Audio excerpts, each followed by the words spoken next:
No one at the grand banquet noticed the danger. No one except a little girl in a blue dress. While laughter echoed, while glasses clinked, while the world pretended to be beautiful, she heard something. Words murmured in Sicilian, words meant to kill. And before anyone could stop her, the child ran through marble floors and golden candlelight, straight toward the most feared man in the room. "Don't drink that," she cried, and the entire hall fell silent. What she said next changed everything.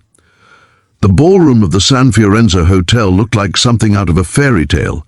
Crystal chandeliers reflecting golden light, towering bouquets of roses, and soft music drifting like warm perfume through the air. But beneath that glow stood shadows that ran deep. These weren't simply wealthy guests. They were powerful families, old blood, old grudges. And seated at the center of them all, at a table covered in candlelight and velvet cloth, was him, Alessio Marconi, the man they whispered about in every alley from Palermo to Naples. Tall, sharply dressed in a tailored black suit, tattoos brushing up his neck like vines, his presence alone demanded silence. No one dared cross him, no one dared speak his name loudly. But tonight was a celebration, his eldest brother's wedding anniversary. Music, laughter, wine. It was meant to be peaceful. At table 12, seated quietly beside her mother, was a small girl around 8 years old. Her name was Mila. She didn't belong here. Her mother worked as one of the event servers, called in last minute when another became sick.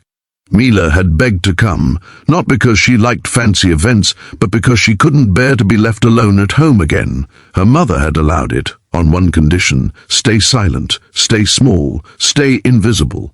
So Mila sat, swinging her feet under the chair, hands folded in her lap. She watched the chandeliers sparkle like stars and listened to the conversations around her. The voices were loud, sharp, emotional, Italian and Sicilian, mixing like music. Mila's father had been Sicilian. She hadn't seen him in years, but he had taught her the dialect when she was little, stories whispered at bedtime, words spoken with love. She thought of him now. On the opposite side of the room, Alessio laughed with his men, holding a glass of champagne. He looked untouchable, untamable, like someone carved from stone. But there was something else, something tired behind his eyes, as if he had seen too much. The kind of tired that doesn't go away with sleep. Mila wasn't looking at him, though. She was listening, a conversation only she could understand. Two suited men near the bar, speaking low. "Make sure the bottle reaches him first," one murmured in Sicilian. "He drinks it, and it ends tonight," the other responded. Her heart stopped. Poison. They were poisoning Alessio's drink. The glass he was about to raise at that very moment. Her breath caught. She looked around. No one else reacted. No one understood. The waiters moved in perfect rhythm. The guests smiled unaware.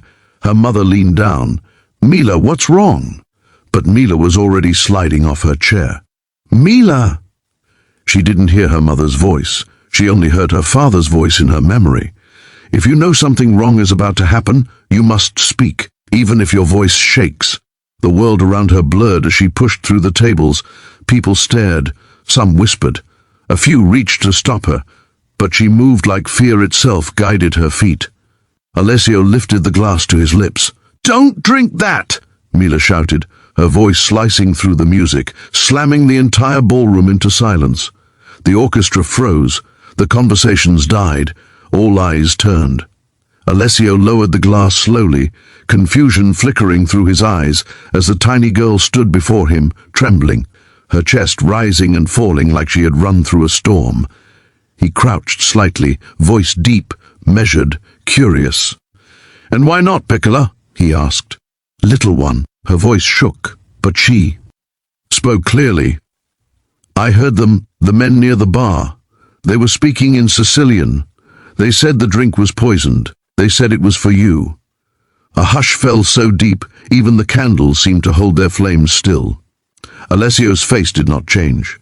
Not anger, not fear, only silence. He turned his head toward the bar, just slightly. His men moved instantly. Chairs scraped, shouts erupted. Two men were grabbed, a glass shattered, chaos. And there, in the middle of it all, the little girl stood trembling, not because she feared what would happen now, but because she feared what would happen to her for speaking. Alessio looked down at her again, but this time there was something human in his eyes, something almost gentle. "You did well," he said quietly. She swallowed. "Am I in trouble?" "No," he said. "You may have just saved my life." But there was something else Mila didn't know, something no one knew.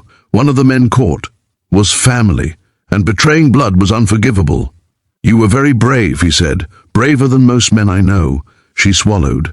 "I didn't want you to die." He blinked, taken aback, not by her words, but by their purity. Children didn't see monsters, only people. In that moment, Alessio realized something painful. Somewhere along the way, he had forgotten how to be a person. He reached into his coat and pulled out a small gold pendant, simple, elegant, his mother's. The only thing he kept from his childhood. He placed it into Mila's hand. "For protection," he said. Her eyes widened. Her mother began to protest, but Alba, his second in command, stepped forward and nodded. "It is a good thing," she told her quietly. "Let her keep it." As they prepared to leave, Mila turned back to him. "Will you be okay?" He didn't answer at first. The room was quiet. Finally, he said, "I will try." Sometimes trying was the bravest thing of all. Ending message for your narration. In a world where power often speaks louder than innocence, it took the voice of a child. To save a man feared by all, not with force, not with strength, but with courage. Sometimes, the smallest voice is the one that changes everything.